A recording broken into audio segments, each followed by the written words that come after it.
Oh, we got another little cordless tire inflator, this time from Powools. It's portable on the go with compact size and lightweight. It's good for car tires, basketball, motorcycle tires, and that's a basketball.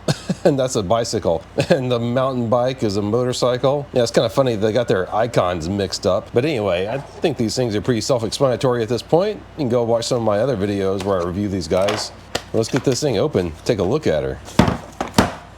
Ooh, yeah, she hefty. It doesn't come with a case or anything, it doesn't look like. We can take a look in the little accessory box here. Okay, it's got a little baggie for it. Pull the kit. Whoa, are you kidding me? That's how short the freaking hose is? What in the world? Like, is there an extension to it in there or something? No, that's it. I mean, the dang charging cable is longer than this thing is. That's crazy, man. And instructions. I mean, this is just downright silly. Let's see how long this thing is.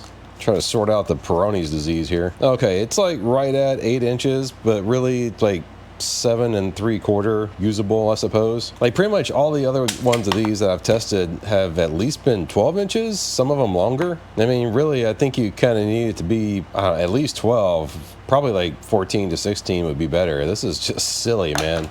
A little accessory baggie. It's got like some sort of adapter, and it's got the needle for your balls, and I don't know what these little tapered things are for, but you know, if you need them, I guess you know what they're for. Yeah, the little baggie, yeah, perfectly fine. Get the screen protector off here.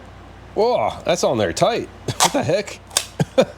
Gonna power it up, see what happens. I'll hold it down for a second. These buttons are nice, like clicky buttons. That turns on the light. And you know, well, the light's kind of dim. Oh, it's got a little red flashy light. That's kind of cool. And SOS red light, and then the light goes back off. Okay. But yeah, like I was saying, these buttons are nice and clicky. I actually really like that. Very tactile. See, let's turn this down to 30. I think that's what I normally use. The display is pretty nice and clear, and looks like it came fully charged too. That's good.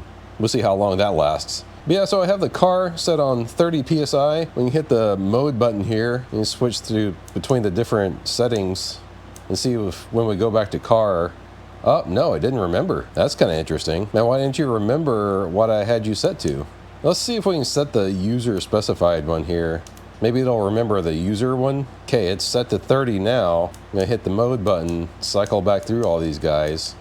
Okay, so it did remember what your user specified one is, but it looks like every time you cycle through all the presets, like it just defaults back to whatever the preset was. That's a little lame. Let's see if we can like turn it off and just hold down the power button and it goes off. Hold it down and it'll come back on. And let's see if it came back on. No, it didn't remember where we were at. Although it did remember that the user setting was set to 30, so I'll give it that, you know, that's nice. Kind of hard to read down here, but it looks like the battery capacity is 3 times 2,000 milliamp hours. So it probably just has like 18650 cells in it or something like that. And the power is rated at 80 watts. Yeah, not much to it. You know, there's a USB port up here, USB-C. I wonder if that's for output and charging? I don't know, let's find out. Well, I connected it up to my phone and it doesn't look like it's charging at all, so yeah, I don't know about that. I guess you can't charge things with it. Most of these things also function as a power bank, but I guess this one doesn't. I better check the manual. Yeah, this thing doesn't actually do any charging. It just does input only, so there's that. Well, let's weigh this guy and we'll weigh it with this little hose here. Comes in at 1 pound, 4.4 ounces. It's like 6.5, what was that, 2 7/8, 1 7/8 or so. So yeah, you know, nice and compact. I think it's about the same size as most of the other ones I've tested. But yeah, let's go try this thing out. All right, I got it hooked up to this old rotten Fiat tire that I test all these things on. It's a small tire, but it's got, you know, like cracks in the sidewall and kind of dry rotten, so it's a good torture test for these guys. And I've tested all the other air compressors on this thing, so you can compare it to the others. But yeah, got it on the user setting, 30 PSI. Let's hit the button. Where it vibrates like crazy.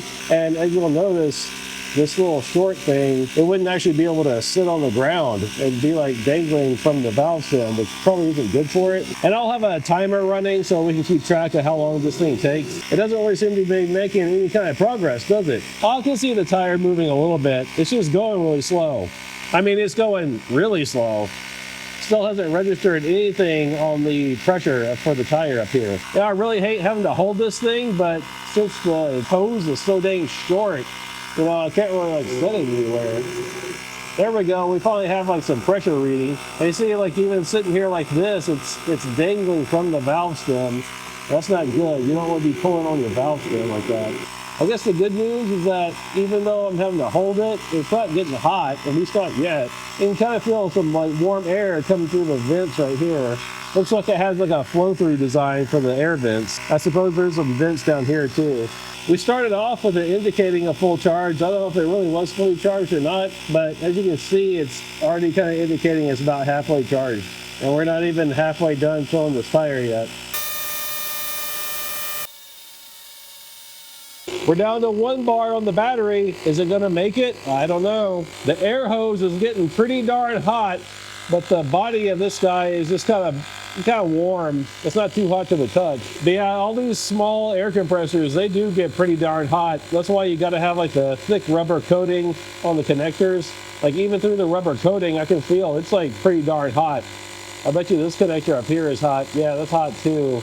Definitely not as bad as this down here though. Whenever you go to disconnect these guys after you've been using them, you have to make sure you don't touch any of the metal parts because the metal parts of the hose will burn you. I mean, is it just me or is it kind of struggling to get to 30 here? I mean, the tire seems like it's inflated pretty well. Uh-oh, we got a flashing battery symbol. And it shut off. It didn't actually reach the 30 PSI. It shut off before then. Holy cow. This is the first one I've tested that's actually failed. All the other ones have been able to pump up this tire, no problem. Well, that really stinks about the Powools. I guess this is a no buy from me. I mean, I will leave a link for it down in the description below. I guess the good news is this thing's only like 20 bucks. So if you really want it, I guess you can get it, but I think there's other options. You know, go search my channel for other portable tire inflators. You'll see lots of good options on there. But yeah, I mean, it did do something. I mean, the tire seems like reasonably well inflated, but you know, it just didn't hit its target pressure. I'll probably give this thing away, but you know, someone I see in person, you guys gotta come find me at car shows and whatnot, and sometimes I'll have stuff like this to give away. But yeah, I don't know. It is what it is. Thanks for watching.